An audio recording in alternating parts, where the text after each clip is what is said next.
All right, welcome to the fifth, I think, episode of Inappropriate, Earl. This is a podcast where we interview all types from the entertainment world, athletes, comics, MMA fighters, porn stars, people who have absolutely nothing to do with the entertainment business.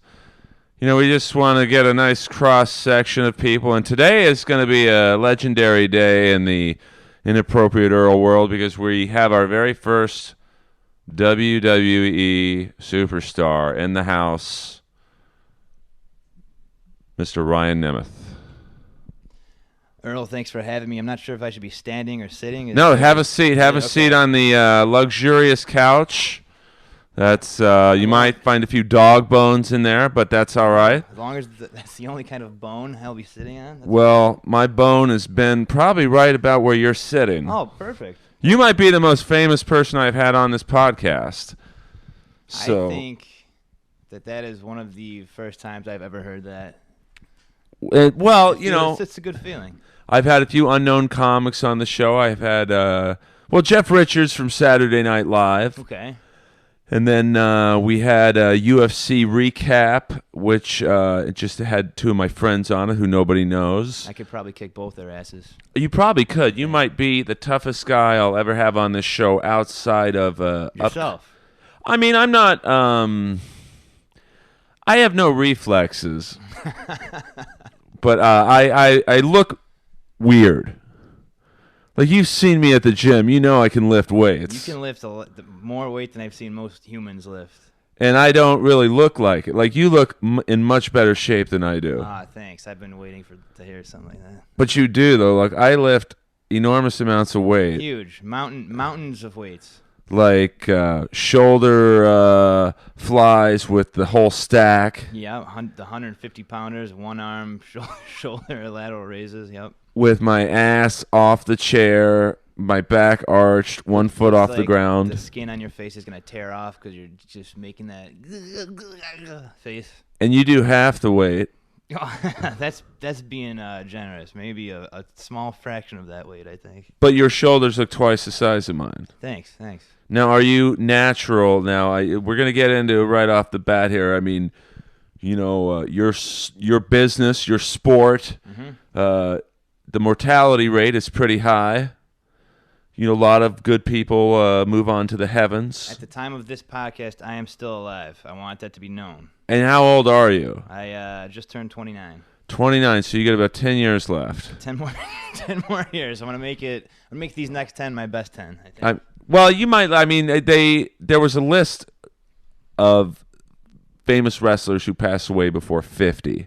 Well, you know what? I might not be famous enough to be in that category, so that might help me out. I could live long. It might be 15 for me. But I would say you're on the fame level right now of, say, Louis Spicolli, who was, you know, a great WCW character.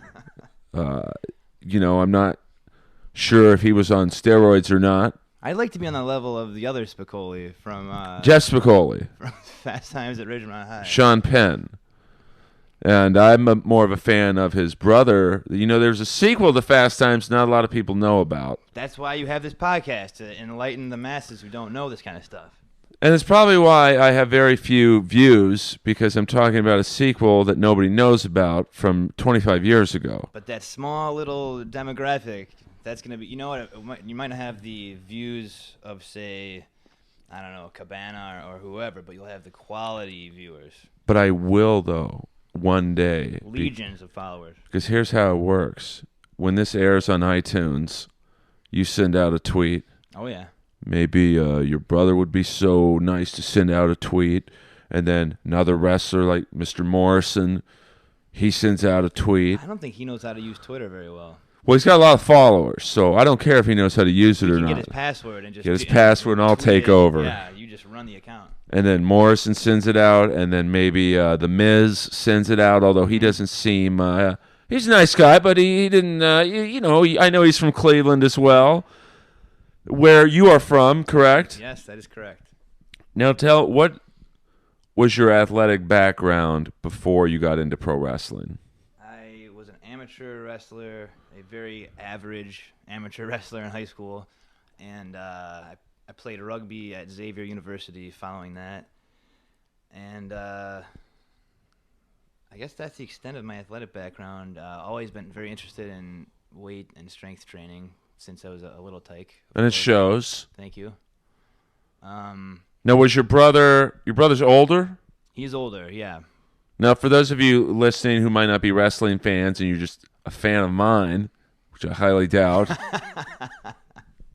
Ryan's brother is the... Mostly middle-aged, supple women, right? Who's middle-aged slobs. I'm trying to think of my target fan base. Gay men. Potential serial murderers. Yeah, I mean, guys who'll be on the next Amber Alert. Guys who think that Kane and The Undertaker are actually brothers and have supernatural powers. Spoiler alert. Yeah, Kamala, guys that think Kamala's from Africa. Guys who wear Ed Hardy and Affliction shirts. You know, they say that originally we're all from Africa. Well, hopefully. Well, it's possible. I mean, technically, if you believe in God, we all came from Jesus. So we're all brothers. I don't think that's at all. He had so many children, and we were all. But I mean, it all started basically with Adam and Eve, so everyone's related. I mean, I was imagining this Jesus just asexually reproducing thousands and having little eggs, and they all hatch, and that's where we all come from. I mean, it's possible. That's where the eggs on Easter Sunday come from. Well, actually, I think they come from Big Lots and. On Sepulveda and Van Nuys, but that's a local reference for you Southern California You're folks. Isolating everyone who doesn't live around here. Well, I think I've already isolated enough people. Why not just go full tilt? All right. So, and we're going to promote this show. It's just like that shampoo commercial. You tell two people, they tell two people. Then they tell two people. I could wear a sandwich board and stand on Santa Monica right in front of the Abbey or something. Well, you do that.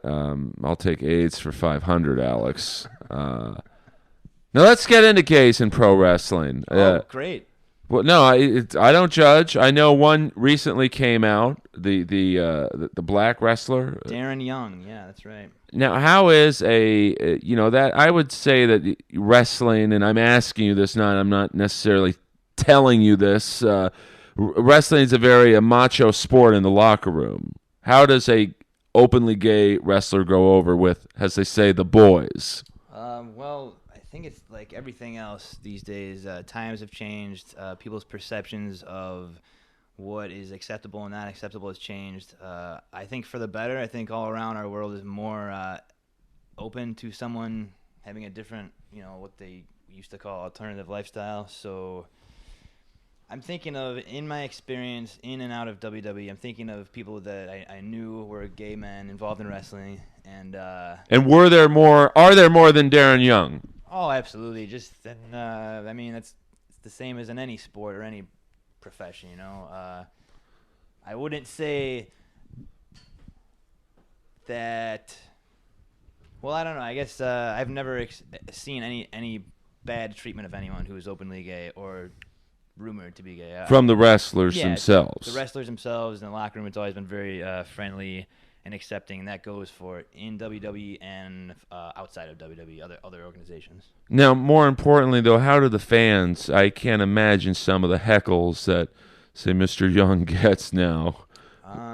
I was already not with WWE by the time he made that announcement, so I can't speak to that personally. Did you ever do a show with him? I was on shows with him in Florida, yeah.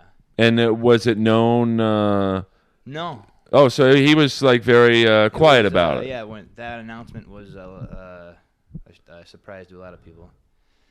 Yeah. Now, where did you? But that's not the first thing on my mind. When I met him, I guess I was thinking, wow, this guy's pretty jacked. Cool. He's nice to me, and I'm new here. Great. We're on the same show. But my mind was so focused on myself and my own career that I'm not just looking around the room and going, who's gay? Who's not gay? Right. But I mean, it almost must be like I do that now, but back then. Well, of course. I mean, I do that in the comedy world every night. And is it the same with, let's just say, pharmaceutical enhancements? Do you wonder who's on them, who's not on them? When I was in WWE, the testing was so strict and regimented that if somebody's on something in that company, I don't know how the hell they're doing it, because they test more frequently, and I think the test is more strict than the Olympic testing facilities and all that. So I don't know. If you're slipping one past them, you must be a magician somehow. Right. Well, I mean, I was told by a friend of mine who, because I look at some of the UFC fighters, and they're pretty jacked, especially one heavyweight who in 2003 he fought Chuck Liddell, and he looked like Roger from What's Happening, and now he's like 270 pounds and like looks like the Incredible Hulk. You might be on that vegan diet where you get real big and shredded. Oh, is that the Alistair Overeem way of? Well, it's possible. Listen, my mom said you can never accuse someone of being something unless you're in the room with them. But when you're in your late 30s and have acne all over your back, I mean, I don't know. That might be a sign. Puberty comes in many forms. I bet a lot of things come in many forms in a wrestling locker room.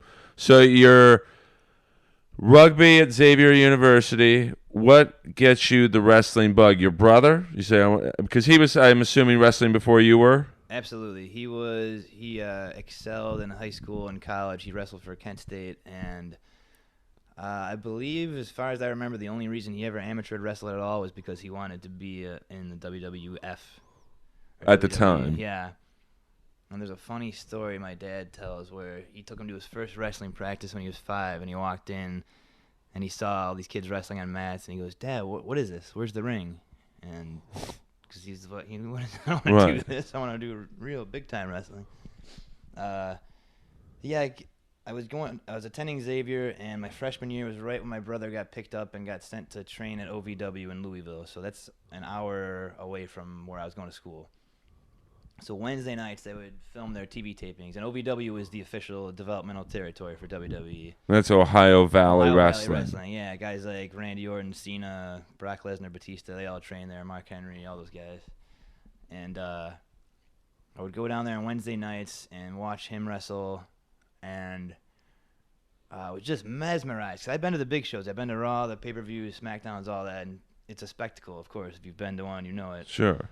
But seeing the tiny little show in front of the 100, maybe a couple hundred screaming Southern Louisville fans, and like knowing in my head this is where the next John Cena or The Rock is coming from. They're shaping these guys, and they're traveling all around these weird hillbilly towns, trying to get over in front of these crowds, and you can feel it. And it was such a everyone just trying to make it. It was that kind of feeling. I imagine maybe. For stand-up, when you're first starting out, it's kind of like that maybe. I don't know, but it was such a thing. I'm like, man, this is... And every week I would go to see it, and they would come to Cincinnati, do little house shows, and I would go see those and feel the same thing. And I was involved in improv and theater and writing a lot throughout college. I was spending the summers in Chicago doing improv. And so I was finishing up school, and I was thinking, what do I do? Do I follow this one or that one? And I kind of was pulled in both ways. And eventually I made my way to OVW and started working there, and thought, yeah, you know what? Good. This is a good move. Now, is it hard knowing that your brother was established, and not even at that point, but he was still, I'm sure, one of the top guys, prospects? Is it hard being related to someone who's kind of got a little heat already, because then they look at you as like, do you have to prove yourself that much more? Yeah. I remember when I was...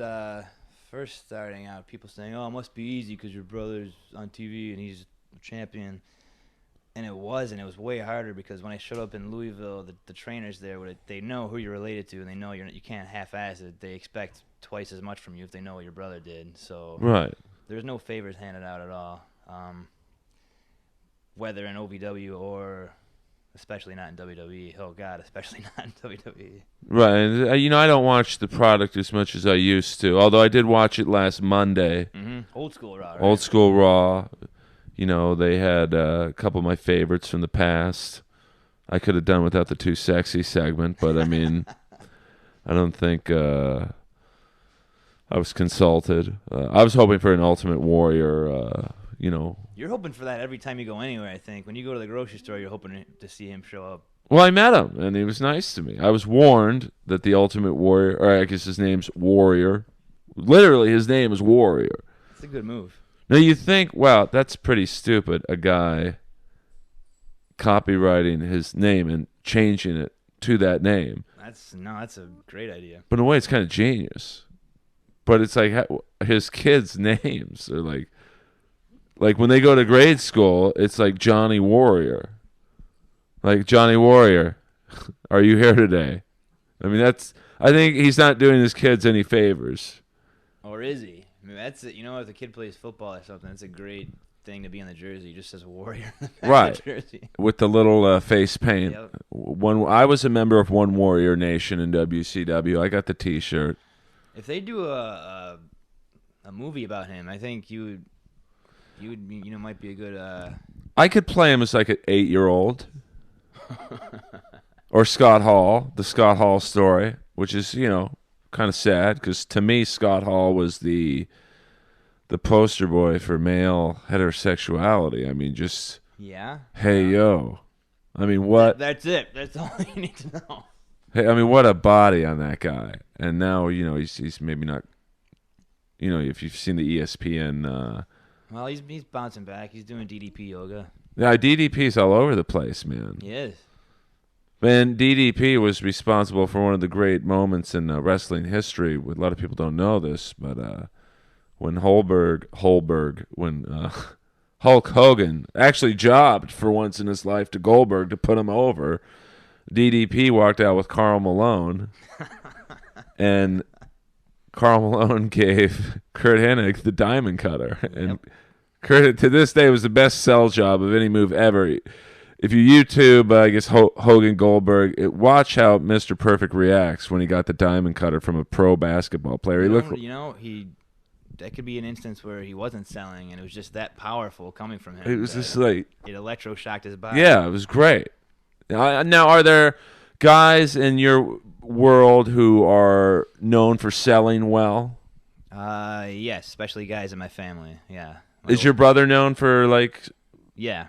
Absolutely. And then are there guys who are known, I know they said in some cases The Undertaker, if he doesn't like you, and I'm not asking you to talk bad about anyone, but he might not, The Undertaker and say Triple H might not sell if they're not close with you. Or is that I'll true? say that there's cases where in order to get someone who's been established or has an air about them to cooperate with you in the ring, you need to prove yourself. So I remember when I first showed up at any promotion I worked for, OVW, FCW, NXT, anytime it was like a new, different place, you always had to kind of prove yourself a little bit. And if someone doesn't want to work with you, you kind of stick it to them a little bit and let them know, oh, you don't want to? Well, you're going to. Right. And then oh, okay, all right, and then we can be on the same page.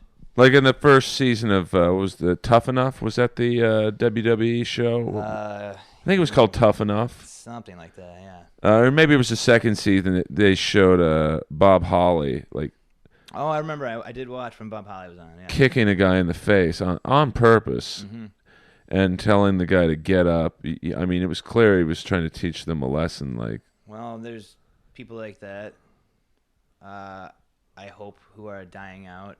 Right. Not physically dying, but I hope that kind of mentality. Well, that's probably going to happen sooner or later. Because it's a different business. It's not the same business Bob Holly grew up in, Right. How is it different? What you deal with to say what a guy like Bob Holly or, when Rowdy Piper was in the 80s. Let me think. These guys that are in WWE right now are now on such an insane schedule that deliberately hurting someone to prove a lesson, you are helping no one do anything. You are, in my opinion, an idiot. Mr. Kennedy was known to be maybe not the dangerous in the ring, and I can't not personally attest to that. I do like watching him though. He's one of my favorites. Oh, I love him. Another guy I saw when I used to go watch OVW, Mr. Kennedy. Yeah. But I mean, I think after his series of matches with Randy Orton where he injured him, it's like a dangerous worker will. It's not looked upon highly by the higher ups. Correct. Maybe. Or there's people who are known to be super dangerous and stiff who are somehow catapulted to main event spots on Raw every week, and you think, wait a second, if that rule applied to him, how come it doesn't to him? Well, there's no rule book, and I don't know. It's not a real sport where you can say he has the most yards per game. It's right. It's phony. Sometimes those rules apply and sometimes they don't. It depends who you are, I guess. Well, I guess I'm not asking you. I'm just throwing this out there into the wrestling universe. Like you take a guy like, say, the Great Khali, who probably doesn't know his own strength. I don't think you could. I don't think it's possible if you're him to know your own strength. But if he hits you, like he seems like the type as a fan that he would be stiff in the ring just because he's not. Jesus Christ, you can't be that big and be like mobile or like athletic. Yeah, there's extreme cases of someone that big or whatever, and even if they try to be nice, it's still gonna hurt just because they're so big, and there's no way it can't, Like when he does the flare chop. Oh my God. I mean, didn't you have a friend who wrestled him and said it was the hardest? I had a friend who had a series of matches with him who told me no matter what the case is, no matter what that guy does, he is so big that it hurts so much, and his hands feel like frying pans hitting you. So. Well, I mean, how tall is he? Really, really, really tall. Like over 7 feet, legitimately. I think he's somewhere around there. I'm not exactly sure. And like, have you ever wrestled with Mark Henry? I was in a training seminar that he was a part of, and a little bit, like a few minutes. Did he pick you up? He didn't pick me up, but he put me down a couple times. I mean, what does that feel like? I mean, Mark Henry, one of the world's strongest men, and that's legitimate. Like a smaller kind of polar bear, I guess. I mean, that guy has the biggest head I've ever seen in my life. Big, yeah. I mean, if he was riding shotgun with Kennedy that day, Kennedy would still be alive. I mean, that is a massive head.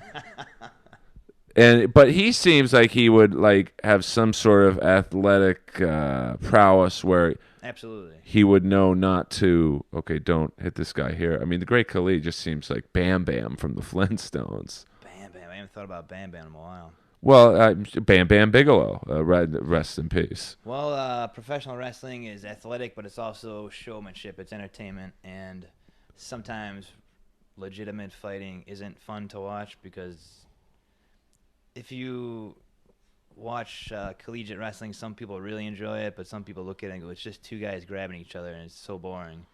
Right. So, it's evolved into be a big show, and if you want a punch to look good, you'll make it look good. You both have to make it. I don't know. You want to make it as big as possible to everyone, even in the really bad seats, or everyone on camera, right. The people watching at home. So if you're good at that, I think eventually you get higher and higher, and those who are not good at that hopefully get weeded out or learn to get good at that. Now, this is something I want to know. I'm a big UFC fan. My dog's about to bite into a Chewy, and that's not good for podcast sound. This is kind of a low-budget production right now. The dog is actually credited as producer on this show, right? Yeah. She's the one that's going to put it up on iTunes, and this is Lois, the completely naked dog, by the way, not wearing a shirt or pants. I think she was conceived at a gangbang. She's got like 12 different dogs in her. She acts like it, yeah. Yeah, but she likes you. I mean, she doesn't like everyone. Now, here's a question for you. And now I'm asking from a fan's perspective. Like, Brock Lesnar does UFC. Maybe didn't do so well in his last few fights. Mm-hmm.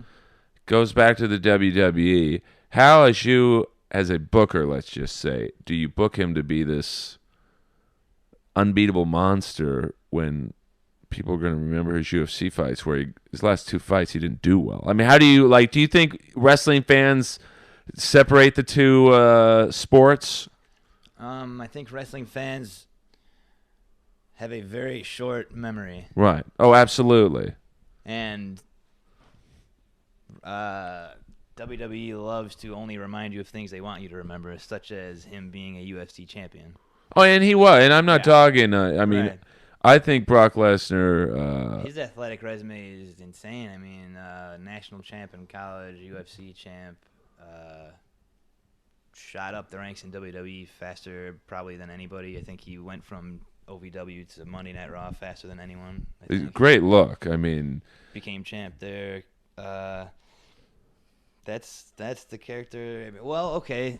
Then you have people who are booked as technical competitors like Daniel Bryan, but their resume outside of pro wrestling doesn't exist. So, what was he before he was wrestler? as far as I know, he's just been professional wrestling probably his whole life. So, oh, okay. I don't know. It's different. And he doesn't fit the typical WWE champion look. I mean, usually they're bigger guys. Yeah, right. And, I mean, that's kind of, does that give someone like you who's maybe, I mean, you're a big dude. I mean, to me, you're a big dude. But, like, does it give, like, guys who don't look like Batista hope that, oh, I can be champ too? I mean. Absolutely, yeah. Guys like him, even CM Punk, guys who aren't just giant, enormous monsters. My brother was somehow world champ twice, and he's kind of on the smaller side. Chris Jericho even. Right. Rey Mysterio. Yeah, when people say there's a typical kind of idealistic WWE champ, yeah, I guess, but there's been so many examples where that's not the case that, I don't know, is there really? Well, I mean, let's go over the TNA champs. No, I'm just kidding. Okay. Is TNA still around? Please rescue Sting, someone from TNA. My best friend in the whole world, Ethan Carter III, beat Sting on TNA. EC3. I just want to... Is he black or white? I don't even... He is white, and he is Dixie Carter's nephew. Oh, so let me ask you a serious question. And I competed with him on the pilot episode of NXT. I defeated him, and so I guess you could say that I beat Sting. By using the transitive property, I defeated Sting. But let me ask you this. Is he really Dixie Carter's nephew, or is it kind of like when Eugene was supposed to be Bischoff's nephew? He really wasn't. When he says he's Dixie Carter's nephew, I believe him, whether fans do or his biological parents do. I mean... Oh, well, listen, who knows what's real in wrestling? If you believe it enough, it's real. Oh, absolutely. I mean, I really thought that Sid Vicious came from parts unknown. For 3 years, I looked on the map. Well, a Well, lot of people come from parts unknown. the Ultimate Warrior did. It must be a popular place. It's they have a great feeder system for pro wrestling in parts unknown. Right when you're old enough to walk, they start training you, I think. Yeah, it's like the Dominican Republic for baseball players. Baseball, yeah. Parts unknown. I'm still looking for it. If anyone, when this airs, if anyone knows where that is, just tweet at E Skakel, Earl Skakel. I can't even get my right Twitter handle, EARL SKAKEL. We're going to give out all of Riley's plugs, butt plugs, Twitter plugs. All of them. All that in a few minutes. But, we're now getting into the real meat. We're into the nitty-gritty now. Well, see, this show has no format. We're going to go, we're just going to jump all over the place. We're going to talk about ring rats next. Ring rats are, in the comedy world, they call whores chuckle fuckers. That I just learned. Yeah. And it's an educational show. Well, not really, but it's probably educational on how not to do a podcast. But, hey, we're having fun. And see, wrestling fans are my target audience. I see your all your computer equipment is being powered by a very elderly hamster running on a very old wheel. Oh, yeah. We are the TNA of podcasts here. We are just struggling week by week to get this thing. Vince Russo is booking the podcast. That's an inside joke for you wrestling fans. But, it's wrestling fans are my target audience because they're the type that buy the John Cena wristbands. Hopefully the Briley Pierce t-shirts at prowrestlingtees.com/Briley. Please, let's do a plug mid-podcast. You have a couple t-shirts. Where can people buy them? People can buy my t-shirts on prowrestlingtees.com/Briley. I have a couple selections on there. There's one with a duck. It says Quack for Briley. There's some that are much more vulgar than that. But either way, I think whoever you are, age, gender, you look great in them. Yeah, you got to support a young upcoming wrestler. John Cena don't need the money. He doesn't need another $10 when you buy his You Can't See Me wristbands. He wears my shirts to bed. I think he sleeps in my Blessed shirt. Well, I'm glad to hear that, and I hope that he makes another movie. I mean, I don't know what's stiffer, his acting or the great Khali's chops, but Jesus Christ. I mean, if they showed a John Cena film at the Holocaust, those people would have jumped in on the ovens. They said, I can't take this. All right, we're getting. I love John Cena. Listen, I saw the first movie with Robert Patrick, the bad guy from Terminator. It was good. Scariest villain to me. Robert Patrick? Oh, my God. Well, he actually wasn't scared. He was like, how am I acting with John Cena in this thing? Where's my manager? I meant in T2. Oh, I meant in the John Cena movie. All right. I mean, no, I'm just kidding, John. If you're out there listening to this, and everything's cool. That show, Total Divas, is doing really well. I know, and it's crazy because it's so phony. Like, hey, we're gonna have the girl who dates the big bald Arab guy talk about her pussy because they can't have sex or something. It's like, what? They're going to the gynecologist. It's like, oh, there's a camera in the gynecologist's office. Why wouldn't there be? Yeah. Well, yeah, I mean, standard practice in doctor examination rooms. There's always cameras there. But I think reality shows help. Like the Tough Enough show. I love that show when it was just like the first season or two, and then I think they had one maybe about a year or two ago, and it was a pretty thin talent pool that they had. One of my friends from Cleveland wrestling scene, Matt Cross, was on that season. I remember the black guy, kind of a tall black guy, who didn't seem to like pain. Eric Watts? Yeah. He wrestles around here still in California scene. But he didn't, he was like, you could tell they were trying to like make him the focus because he had a great look, nice body, and he kind of looked like maybe a Tony Atlas, Rocky Johnson type, but taller. Very tall, yeah, I remember. And I would imagine in the pro wrestling world, if you don't like pain, it's probably not the business for you. That is a true sentence, because everyone can tell me how much they know it's fake and how they know it's choreographed, and I know it's all phony. And they can tell me that all they want, but it doesn't take away how much it hurts so bad. Everything hurts so much. I mean, even a flare chop. I don't know what the technical term for that is. I think that's it. Because everyone who does, every time, like if you were to do it to your brother on Raw tonight, people will go, woo. They know. So, I mean, you're a big guy. What are your measurements? And I don't mean below the waist. That's the only measurement I know. The rest of it, bet. I don't know. I like to ride around 200 pounds. And what are you, 6? When I'm really training for big matches and stuff, I'm around, I want to say 213, something like that. Just 6 feet, 6'1"? When I got my boots on, I'm 6'2". 6'2", 220, let's say, at match time. I mean, if you get hit with a flare chop by you, it's going to hurt, fake or not. Oh, it hurts. You can't fake it. There's no fake flare chop. It hurts. Yeah, I mean, you have to hit the guy. Yeah. I mean, Hornswoggle could do it, and it would probably hurt. Yep. And by the way, this podcast isn't all just jokes. This is a question I have for you. The legendary wrestler Mae Young is said to not be doing very well. Right. And I just want to know from your perspective, will there be a custody battle with her and Mark Henry for the hand? Because, as you know, she gave birth to a hand. I have to check the dates on that. Is the hand an adult yet? Well, I don't know. I haven't in its teens.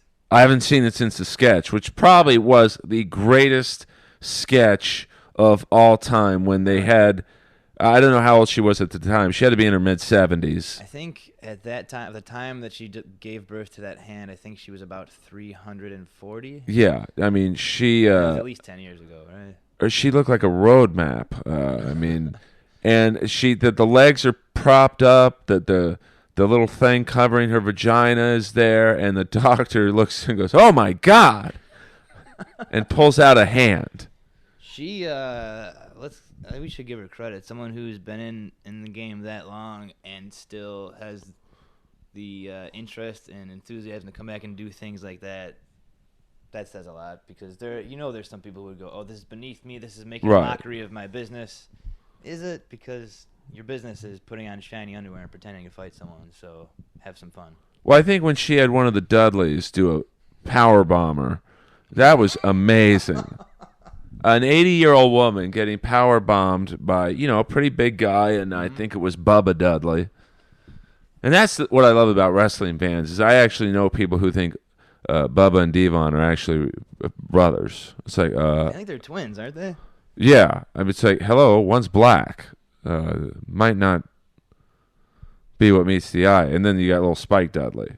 Spike Dudley. Whose bumping ability I think might be the best I've ever seen. I think my first ECW show I went to at the Agora in Cleveland, the main event. I think it was the main event, or maybe right before the main event. It was Rob Van Dam against Spike Dudley. I cannot believe that I remember watching it as a teenager and thinking, how is this guy still alive? He's getting dropped with his back on the guardrail. He's getting thrown into the crowd. And I thought, this guy's a machine. I mean, the last thing what is he about? I'm guessing he was about maybe 160. Oh, I don't know. Probably around there, I bet, yeah. And maybe 5'9". Maybe. When Sid Vicious made his debut in ECW, and he took 3 power bombs, Spike Dudley did. It was like, wow, that's gotta hurt, man. Mm-hmm. What is the proper way to take a power bomb? Are you supposed? It seems like you almost try and like land with your shoulder blades almost. If you know that you're getting slammed into a mat by a guy like Sid Vicious, who's 6'8", 300 pounds. Power bombs. Okay, there's some things that you can kind of make feel a little bit better. Everything hurts no matter what. Blanket statement, all that stuff hurts. Power bomb and choke slams hurt especially more. Just because I don't know. Because you're landing on your upper back. I mean, if it's done right. And usually you want it to. If you had a pick, do you want this to look good or do you want it to not hurt that much? Well, you want it to look good, so it's gonna hurt a lot, especially those 2 moves. Oof. Now, does the guy doing it like say? And Scott Hall was going to put someone in the razor's edge. Does he say basically what you just said? Does he say to the guy he's going to do it to? Do you want it to feel a little less painful, or do you want it to look good? I don't know about Scott Hall. I've obviously never grappled with Scott Hall, but I'm remembering times when I've been talking over a match and you just kind of get a feel for it if you've never taken the move before. Like, oh, how do you do it? How should I land? And the guy gives you advice. And maybe he'll say, "Don't worry, I'll be good." And then someone like me would probably say, "No, kill me," because I would rather it look awesome and scare everyone than. In fact, my first FCW TV match, I remember I had a match with Big E Langston, who's now kicking ass. He's a big guy. Yeah. He was relatively newer, and I was new to WWE's system there. So I think they're trying to see, can this guy make someone else look good? And at one point, he was going to throw me across from one corner, just throw me out in the middle of the ring. And I thought, this is my first time to make an impression on everyone here. And if my job right now is to get killed, then I'm going to get killed. And so I remember he whipped me from one corner, and I went so far that I landed in the other corner, hit the ropes, and I was told that there's a collective gasp and screaming from in the back because everyone thought that I broke my neck. That's great. And I got back there, and the doctor and everyone was on me like, "Are you okay? Are you okay? You have a concussion? Is your neck broke?" And I was just thinking, awesome, good first impression, great. And did Big E when he went over to do the next move? Did he does he whisper like, "Hey, you all right?" Yeah, he does because he's a good guy. Some people don't, but some people wouldn't. Yeah, they would just go right into the next move. Big E's very safe, respectable gentleman. So yeah, even in situations like that where you're throwing someone into 20 feet across the ring into a stiff ropes that hurt and landing in the turnbuckles, yeah, he picks you up and goes, "Hey, you all right? Yeah, I'm good. Keep going. Okay, great." And the boys in the back, what was their reaction when you guys got back? Jesus Christ, we all thought you broke your neck and we're dead. Okay, sweet. Oh, so that in the wrestling world is like them saying good job? Smart ones are saying good job. Other ones because they're trying to kiss ass. Well, no, because they know it look good. Other ones are saying, "Oh my God, is he really hurt?" Now let me ask you this: I'm sure when there's a big match, a guy like, say, Kurt Angle wins, Sting, Hogan. You should have a running counter of how many times you bring Sting up throughout your podcast. Well, I'm talking about Sting, the bass player from the Police. Okay. But here's the crazy thing. Sting, the wrestler, actually trademarked the name. So you would think Sting, the bass player, would but he's a very smart guy, too. He's preoccupied with making money. He has a lot of stuff going on, yeah. Well, he does. He's a brilliant guy, though. I just read a fascinating article. See, we're going to talk a little bit about music now. Sure. Sting never gave Puff Daddy permission to use Every Breath You Take for that Biggie Smalls tribute album or song. And so Sting gets 100% of the royalties. Great. I mean, he's got to be Jewish because only a Jew would work that angle. But, speaking of music, well, let me get back to the thing. You threw me off with the Sting Zinger. You threw yourself off. Well, you're right, because you asked me a question. I'll do the questions, you do the answers. This is a podcast where the tables turn. Tables are turned. Maybe that's the name of a new podcast you and I do. The tables are turned. Tables are turned, and we literally turn tables. But when a respected wrestler wins a title, I imagine everyone's happy for them. Sure, and, of course. Say your brother were to beat CM Punk, or CM Punk beats him. It's kind of a celebration afterwards. What do you think the feeling is? Because this guy's recently gotten into stand-up comedy. He's one of the nicest guys I know. But when David Arquette won the WCW championship, what do you think the veterans felt? Do you think they felt like, what have we been in this business for 25 years for? I'll two parts. One, I don't know, I wasn't around back then. I was watching as a fan. Well, you were probably 8 years old. Very young little kid watching that, yeah. But I do remember when I was working in the NXT developmental system, I would remember things like that. I remember things like Karl Malone and all that stuff. And when I would, a common critique I would get from certain superiors of mine who weren't big fans of mine was that I don't take wrestling seriously enough. Because when they said that, what do you mean? Like you didn't train hard enough, or? I think they mean I was way more entertaining than the people they were favoring and trying to push. I gotcha. And so they would say, you don't take this. I wish you would just take this seriously. And I remember thinking, I wouldn't say it out loud, but if I didn't take this seriously enough, I never would have made it here, nor would I still be here. Right. You're insane to say anyone here doesn't take this seriously enough. And I would say, on the car rides there and back to the shows and whatever, you're with your friends you can kind of trust, and that's when you can mouth off and talk about stuff. Like this? Yeah, it's kind of like this. And they would say, so what was so-and-so saying to you after your match? Well, they told me I don't take wrestling seriously enough.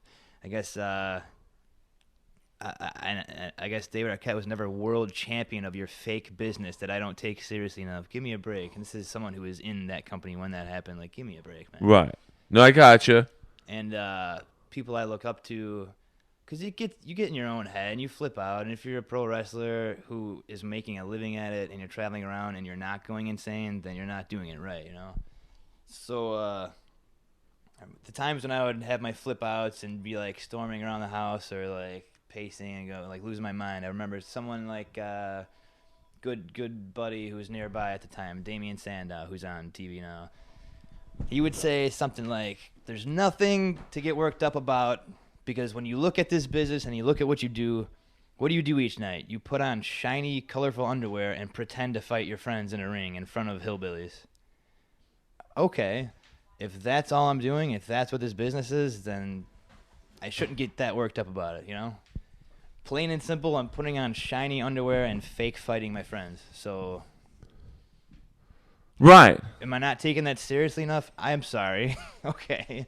By the way, that was my phone ringing for you guys thinking that we're in some massive Houston Space Center-like facility. That's just guests calling to try to get booked on this show. That's man. That was we're going to be able to take live caller. We're going to have Riley on again when we can take calls, but for now it's just me asking dumb questions and trying to get an insight into the world of what it's like being a pro wrestler. I mean, now is it tough with the WWE basically being the only game in town. I mean, Yeah, it is tough. It's hard because if someone who's in charge happens to not like you for whatever reason and you get iced, then where do you go? There's I mean, TNA is not really an option, is it? it's an option, but it's WWE is just so big and just has so much. I mean, if you want to make a living, that's where you want to be. TNA is doing, in my opinion, some great things, bringing up some new talent right now and kind of reinventing their brand. I think that's a great idea. I want that company to excel, and I want the best for that company because competition will breed a lot of better things for this business, for sure. Absolutely. No, I think it's the same way in the MMA world. I mean, there's really no competition for the UFC, so it's and I don't think WWE is too concerned with TNA right now. So it's kind of a bummer because I want to see Kurt Angle fight in big matches and right. a wrestler I won't name again. Or a Sting. Or Sting, yeah, Sting. I mean, I speak of the devil. I mean, I think everyone wants to see Sting fight The Undertaker. I want to see Sting fight the other Sting. Oh, the fake Sting? No, the singer. Oh, right. That'd be a good WrestleMania. Maybe, here's what you do. You have Sting. He plays him to the ring, maybe. You have Sting do the national anthem. And he's singing, assuming we are in the United States, he's singing, Sting from the Police is singing God Bless America. All of a sudden, The Undertaker's music hits. Cuts Sting off, even though we're probably in the middle of 3 world wars right now. The ring goes dark. Sting's out cold. And The Undertaker's in the center of the ring. And then all of a sudden, there's a power surge. Like when Bobby the Brain Heenan said, oh my God, we're having a power surge when the Ultimate Warrior came in. And the Sting, Steve Borden, is in there, and they have a great match. I think it would be a great match, personally. You never know. 2 veterans. They respect. I'm guessing they know each other. Probably. When The Undertaker was Mean Mark Calloway in WCW, wrestling the likes of Mr. Hughes. The big black guy in the suit. He's kind of like a big black version of the Big Boss Man. Hell of a suit. Well, but see, that's when I was into WCW, when you had, Stunning Steve Austin, you had Sting with the flat top, I mean, Edge was in WCW. I mean, WCW had amazing talent. They was Absolutely. just, yeah, this guy sucks. I mean, Stone Cold was fired via FedEx by Eric Bischoff. So, but Eric Bischoff, if he is, and now you might beg to differ, I think the greatest swerve in wrestling history, other than Hulk Hogan joining NWO, was when it was bequeathed to us that he was the minister during the Billy and Chuck Gay wedding angle. I had no idea myself, but, my head's in the... I mean, like... Billy and Chuck, another tidbit of wrestling history that you're pretty fixed on. I'm fascinated by this whole, my dog's chewing on another chewy, which isn't good for podcast noise. Good for his teeth and his temperament, though. This dog is the best. I mean, undefeated at Michael Vick's house, 12-0. Oh, man. Retired with a belt. Strange how everyone's just cool with him now. He's fine now. Yeah, that never happened. Not only did he finance the operation of these dogs, he broke like 6 dogs' backs. So I thought the Eagles should have broke his back at the 50-yard line when he got hurt this year, and they lost a few in a row, but it's probably too hardcore. In Michael Vick's defense, a lot of those dogs dressed like they wanted it, though. I heard he said. Well, I mean, here's the thing. When the cops stormed Michael Vick's house that day, they only wanted his dogs. There's hundreds of pit bulls running around. They didn't know which ones were his until they realized that his dogs were the ones running out of bounds before they got bit. Oh! Hey, hold on. We got a call. We got the Iron Mike Sharp calling in from Winnipeg. All right. Must be a bad connection. Call back, Iron Mike. He was the guy with the leather. Have him maybe tweet tweet a question in? Well, I don't know if Iron Mike Sharp has a computer. You probably can't afford the dial-up fees. And There's always a library somewhere, right? yeah. I used to go West Hollywood Library and look at porn, but it kind of got onto my scam. So what is next for you in the wrestling world? You just did a show in Cleveland right over the holidays. It's my third time working with AIW Wrestling in Cleveland.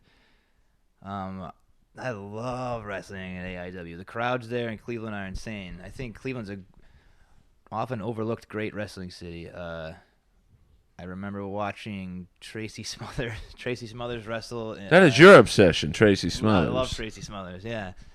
He was the Cleveland All-Pro Heavyweight Champion when my brother and dad and I used to go watch Cleveland indie shows. And what years? I mean, like what? Oh, man, I must have been 8th grade, 9th grade, somewhere around there. So it's just, Is that early 90s? Mid 90s? Late 90s, maybe? Okay, hey, whatever, Late 90s, yeah, something like that. See, I remember seeing Tracy Smothers wrestle in XPW out here, and I bet he was awesome. He was great. The production values were not so great. Well, that's okay. Not a lot of independent promotions have huge budgets. And I think AIW uses whatever meager budget I'm sure they have, and they put on a hell of a show every time I'm there. The place is packed. It's standing room only. Where do they have it? They have it in, what is the place? Turner's Hall, which is, I think, like maybe 500 or 600 total capacity that they're allowed to fit in there. And the place is usually packed, and the fans nonstop the entire show yelling and cheering. So that is, coming from touring around Florida with NXT where there's like 30 people in the crowd who are bored and mad that they're there, to go there and wrestle with people that I respect and love, like Colt Cabana, Tracy Smothers, those kind of guys. Awesome, man. And I got to wrestle in the ring with Tracy Smothers at 2 different times, and that was incredible because there's someone I respected a lot from WWE, Dr. Tom Pritchard, and he's a nutrition guy, right? No. He was one of the Heavenly Bodies. He was the head trainer there when I was there. Okay. And I remember right when I met Trey, I said, hello, Mr. Smothers. I'm Ryan Nemeth. And he said, you're that kid from the Spirit Squad, right? Oh, Pete Gas. And I go, no, that's my brother. And he goes, oh, you're his brother. Okay, great. And do you know Dr. Tom? And I go, yeah. And that was once that connection was established, then he was like super cool to me, And something that I think guys in NXT right now aren't getting the benefit of is wrestling against people like that. Because being in the ring with Tracy Smothers is worth 8 months of training and developmental. I mean, you learn so much just being with him in there about how to get the most out of the least amount. Right. And how fans react to certain things and blah, blah, blah, blah, blah. I don't know. I'm not going to tell you all the secrets, but... Well, yeah, I mean, I don't want to get you blackballed out of the industry. I'm pretty close, as it is.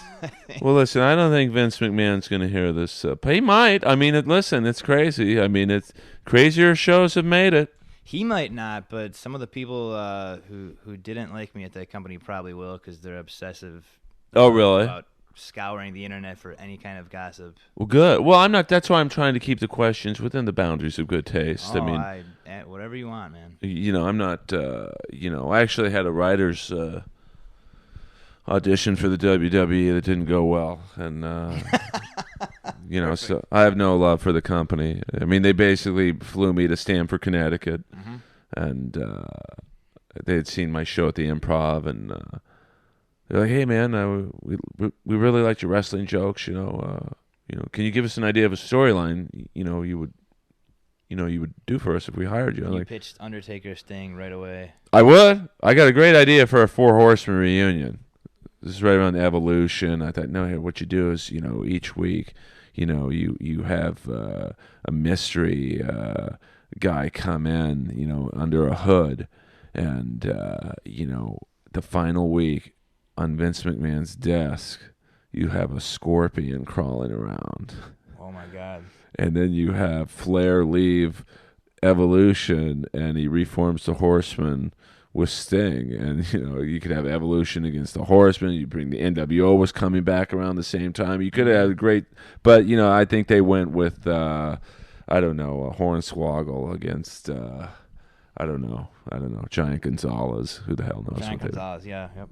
Rest in peace. But so they said, I said, listen, it's typical bad guys winning the match for like 85%.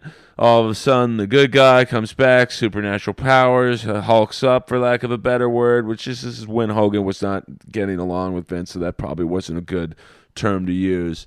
And they're like, yeah, we're not really about that anymore. I'm like, well, what's your like big storyline right now? And it was when Triple H was fighting The Undertaker. And he didn't want, The Undertaker wouldn't fight. It's very much like Rocky 2, how Apollo Creed had to draw Rocky. Right.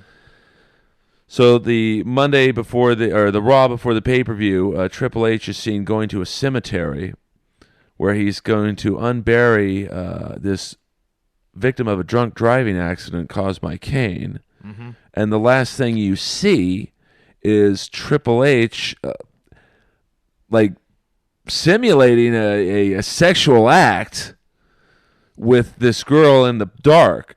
Yeah. And so they stop the tape. Everyone in the room looks at me, and I just go, guys, I don't think I'm right for this job, because I just don't think I could come up with something this wild. Perfect. I like this story. Well, it's a different era. No, the story that you told. I mean, they flew you there, and you tell them, I don't know. I don't think so. No thanks. I mean, I just, I just grew up in a different, like, you know. And your on-stage act is, some would say, vulgar and graphic at times. So for you to say, I don't think this is for me, that's a pretty big statement. Well, I think I draw the line at necrophilia. And, okay, that's where it is. That's where the line is. Yeah, I mean, this is pro wrestling. I mean, some of the great, I mean, the WWE has had just some of the wildest characters ever. The Junkyard Dog, just some black dude with a choke collar on all fours. Virgil, the house Negro, I guess you would say. I wouldn't say that. I wouldn't say it, but I mean, that's what he basically was. I mean, Ted DiBiase's house servant. Billy and Chuck was an interesting angle. Rico, the gay wedding planner. I mean, they've had some offbeat characters and storylines. So I was bummed out because I thought I could work for the WWE, but it didn't work out. Now I have this podcast. And I think it's working out much better. It might be. I mean, I'm just trying to make it. Fake it till you make it. Like I tell you at the gym. Yeah, you do tell me that. Until I could put 17 plates on the T-bar row. Well, yeah. I mean, I did 5 plates the other day, and I think I pulled vertebrae 4 through 7. Well, those are the least used ones. What do you need those for? But see, to me, I like standing, walking, and breathing. But who does that? Right, not me. I don't want to look like John Cena. Like, he's got a great body. But I feel that if I lift the same amount of weights as he does, that's good enough for me. It's all mental. I like to just put a lot of weights on the machines and stand near it. And so if you see me, I'll just go, I'm just on a rest period right now. So you never know if I'm actually lifting. Yeah, it's the Fabio effect of doing one set per 48 minutes. Moving out to Los Angeles, one of the top recurring incidents is seeing Fabio at the gym every day. Oh, I'm fascinated by Fabio. Because you see all these different actors, and you see much more famous and successful actors, but Fabio has that mystique about him where you... He's Fabio. He's freaking Fabio, man. Yeah. I mean, I don't... Barely works out, kind of just walks around. He does like one set, literally every 48 minutes, then talks to hot chicks. The hottest women, yep. And they all come to him. Because of the hair. But I admire him because here's a guy, most male models, their career's dead by 24. Oh, this guy is... Yeah, he's in his 50s or late 40s at the youngest, and he still gets work.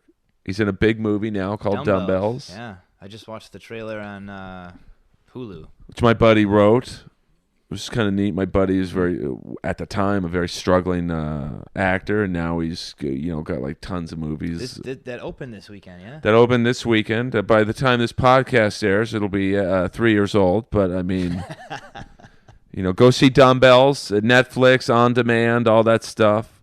Go to see Dumbbells wearing a Briley Pierce T-shirt. Right. And then where can they get those T-shirts? ProWrestlingTees.com/Briley. If you have to put a sports jacket over it because you want to look nice at the movie, that's fine. Just keep the T-shirt on, right? Right. And I have no merchandise to plug. Yet, but I'll just sell you some T-shirts I have in my closet. A lot of hockey jerseys. A lot of hockey jerseys, a lot of 80s metal T-shirts. I think you should open a store on ProWrestlingTees.com. I think this podcast might do well. Well, you never know, though. My friend Ari Shafir has had the #1 comedy album on iTunes, and he basically, his initial burst of success was from his podcast. So, but the problem now is there's so many bad podcasts out there. Yeah. Because everyone can do them. I mean, my setup is fairly complex, but literally, you could have a podcast tomorrow if you just bought a little handheld recorder and 2 mics. I don't know what to talk about. I don't think I want to do that. But see, I've always wanted to do a talk show, and I wanted to interview people like you who should be and will be more famous. Like, I want to interview people before they've popped. Well, if Ghost Puncher takes off...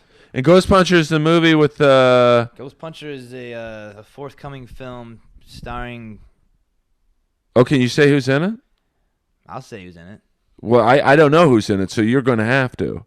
Johnny Nitro, John Morrison of WWE fame. Johnny Nitro. He was on Tough Enough that you're talking about. He was on one of those seasons of Tough Enough. But was he a contestant? Yeah, I think he won it. I think he won it with someone. Well, he's amazing. So yeah, he's incredible. So it's an action comedy shot all in 3D. Johnny Nitro. Wow. It's about a character, an action hero who frees ghosts from their limbo state in our realm by punching them and punching their heads off. And what is your role in this? My role is that I contributed as a writer, and also I play one of the ghosts. Okay, hey, listen. I mean, there's no role too small. No way. And yeah, so I'm out here in LA trying, of course, continuing to wrestle, but trying to get more involved with writing. And that was one of the first things that I was able to do here. So hopefully that's the first of many. I've been doing a couple other little things here and there. So that's where the money's at, right? I hope so, right?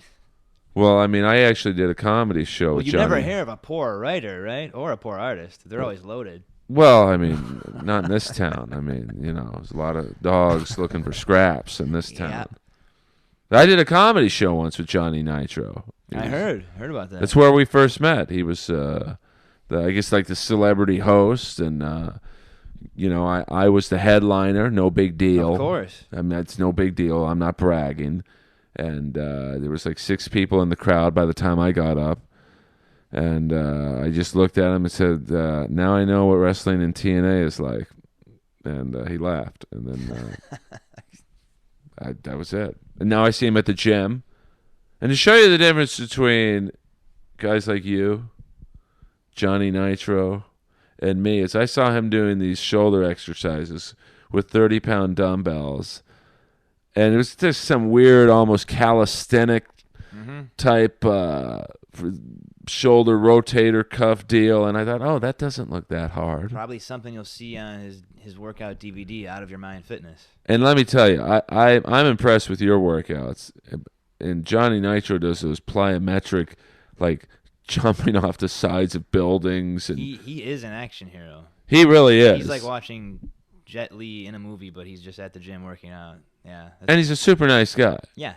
I mean, that's why I think I bonded with you. Your brother's a great dude. And I don't think we mentioned who your brother is, but the great Dolph Ziggler. Dolph Ziggler, yeah. Is, and of course, when I first met him up at the Comedy Store, my comment to him was, "You remind me of a young Sting." So there you go. Perfect. He reminds me of a much older Ric Flair. Well, I said much older. Well, yeah. Well, I mean, Ric Flair now, it's kind of rough for me to see. I mean, it's just like, I love Ric Flair, but he's got like liver spots on his forehead. I was with him on his birthday this year, and I think that was one of the first times I met him. He came to one of the NXT shows. He walked his daughter out to the ring, managed her, and the little role he had in our show, just, walking her out, managing her, and kind of whatever. I was just watching him still get the most out of everything he did, and I was thinking, this guy even in this little bit that I'm this close up to see, you can tell there's just decades of experience and knowledge, even in the tiny little bit he does. This guy, yeah. Oh, he's the best ever. Yeah. I mean, there is no one.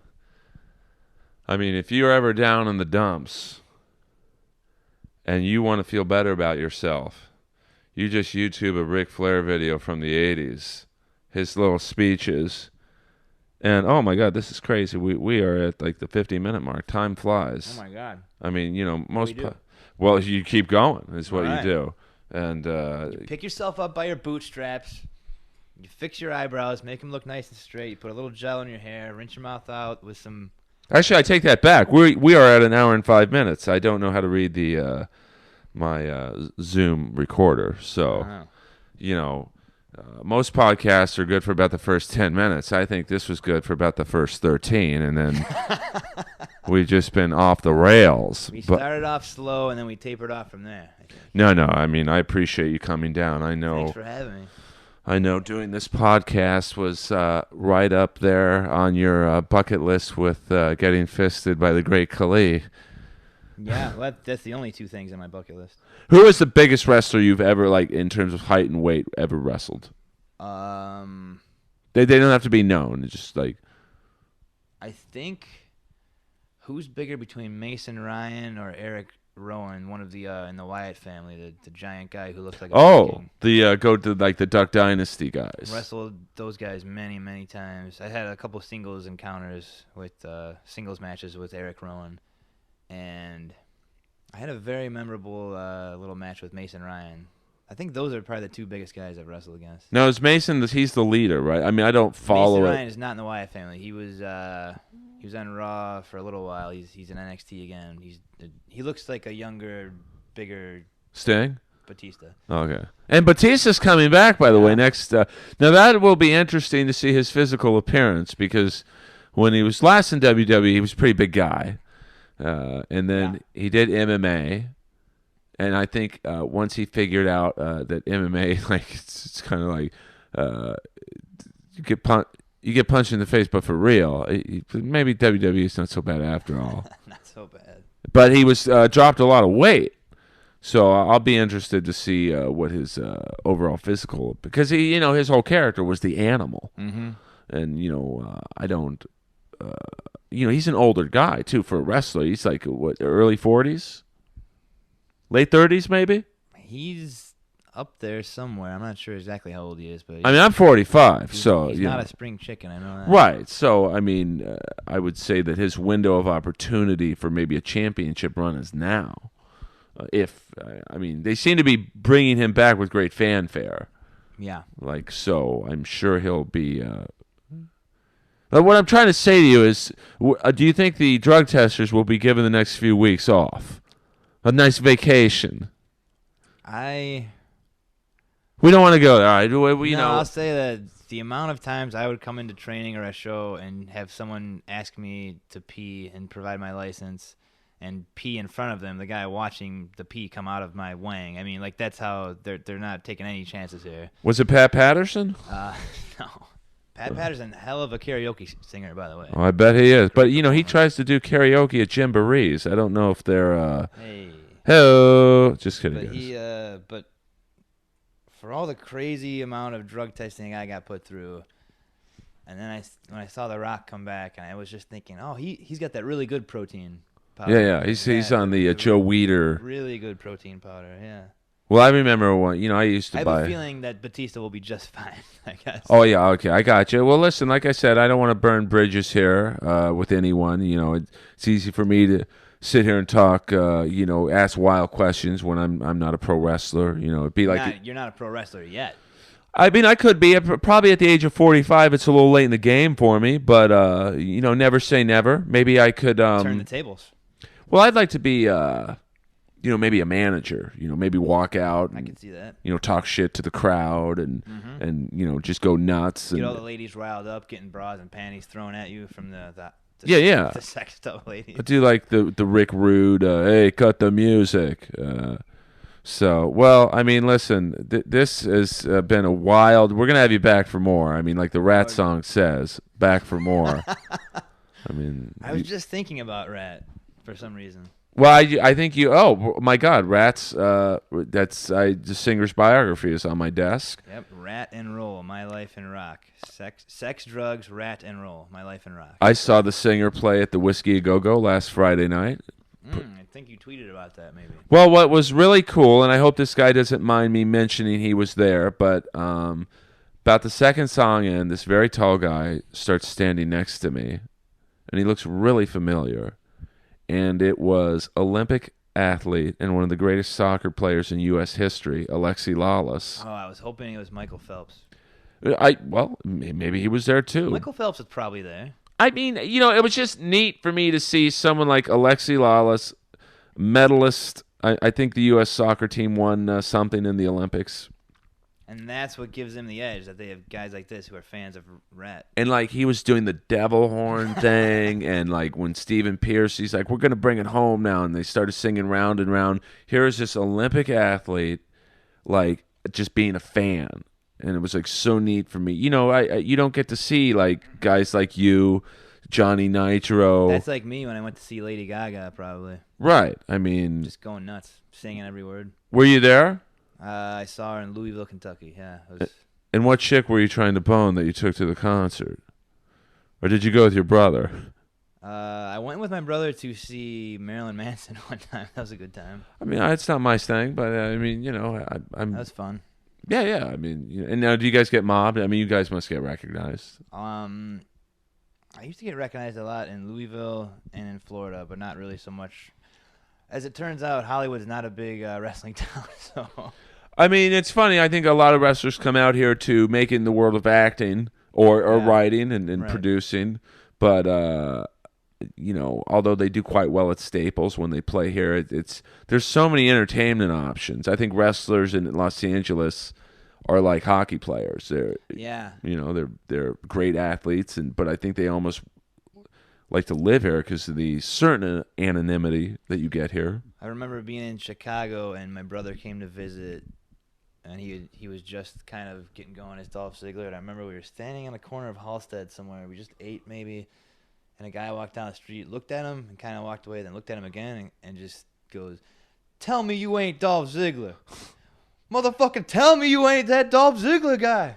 And he's like, "What? I am him. What do you? I don't know." Yeah. What do you want me to do? Yeah. I ain't him. And now, when you get fans like that, do you guys? I used to get in Louisville. I would be asked for autographs, and then when I would give it, they would get disappointed because they all thought I was Evan Bourne. Well, I mean, who wouldn't be disappointed with? Right. They thought I was either Evan Bourne or Cody Rhodes. And I am thinking, oh, great, they know me from OVW TV, but no, they don't. They thought I was someone else. Okay. See, I get people coming up to me asking me if I'm Gold Dust, but I mean. Well, that's probably in the steam room at your gym. Well, I mean, my steam room at the gym is it's out of control. I mean, I had to join. I'm a member at one gay gym, and then I had to join another one just because the first one was so out of control. I thought, all right, this one has more rich people here, won't be quite as illicit. The common theme being you prefer to work out at gay gyms. Well, I mean, I live in a gay neighborhood. I am not gay. There's nothing wrong with that. My buttocks are like the 405 North, no southbound lanes. But traffic joke. Right. That's the 405's freeway in Southern California, and but I have to work out at gay gyms because I live in a gay neighborhood. And you like the flattery also. I don't. I think it's a vibe I throw out there that I think most gay men look at me and go, "This guy's not one of us." He's not one of us. I mean, I'm the only guy at my rich person's gym who works out in Rat t-shirts and skateboard shorts and I'm on the Jacob's Ladder machine with my ass sticking up in the air, and it's like the Taj Mahal for gay men. They want to enter. But I think that's a good way to end the podcast. Perfect. I mean, so Riley, you're a man of 1,000 names. Yeah. Anything you want to plug? I know you just got back from Cleveland wrestling over the holidays. Any wrestling gigs coming up? If you follow me on Twitter at HotYoungBriley, every single thing I ever do is on there. I keep a Tumblr, rynemnem.tumblr.com. But whenever I put a thing on there, I tweet it. So at HotYoungBriley is the best way to find anything I write or sell, T-shirts, pictures, all that stuff. And where can people get the pictures? Do you have like that same pro wrestling? Follow me on Twitter, and if you want signed stuff, I usually tweet the website or I can do special things like sign. I bet. Me and Dolph wrestling each other, I can get him to sign stuff too when I see him. So yeah, and please don't resell the pictures on eBay. Just have some class. I mean, no, that's cool. Okay. Just pay me for it first, and then you can go ahead and sell. That's okay. If you're gonna resell the pictures of Riley and his brother, just PayPal Earl Skakel at eskakel@aol.com for being a conduit into getting the deal done. And, buy his T-shirts one more time at that site. ProWrestlingTees.com/Briley, and my Twitter is at HotYoungBriley. Yeah, let's help this young WWE superstar make it in this business of wrestling. It's very similar to the world of comedy. It's all about what the fans want. So if you guys tweet on my Twitter thing at Earl Skakel, EarlSkakel, and then you tweet on Riley's Twitter, and WWE sees this. They're like, "Who's this guy? He's got all these followings. People want to see him. We'll get him." Let's get this young up and coming comic some followers too. Well, I don't know about young, but I'm certainly upcoming. Believe me, I just took a Hot Rod 5000 pill. So, guys, thank you. We're going to future guests include WCW champion David Arquette coming in town to the Earl Podcast Center. We got UFC legend Don Fry, who literally fought in the first few UFCs when guys were coming to the Octagon in T-shirts and hoodies. So look for that. The major stars coming into the Earl Skakel Podcast Center, all to entertain you folks out there in America and Canada and beyond. Even Canada? Even Canada. I got a big following in Canada, Vancouver. What's up, Canada? Toronto. I know the Hart Foundation is from Calgary, And, legendary Stu Hart.